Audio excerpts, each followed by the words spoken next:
Hi, Father Dennis. Happy birthday. This is Brother Glenn Pitoy.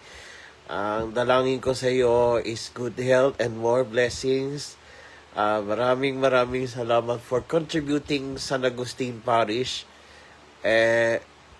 Marami ka pang matutulungan ng mga taong nandyan. In behalf of Apostleship of Prayer, Holy Eucharist Parish Church, and San Agustin Parish Church chapter, wishing you a good health and more blessings to come. If you are watching, shout out sa iyo, Pads. Happy birthday also. Happy birthday again. Dalangin ko na sana humaba pa ang buhay mo dito sa lupa. Happy birthday mula sa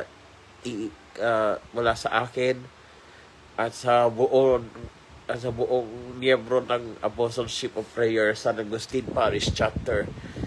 Happy birthday, Father Dennis Vargas.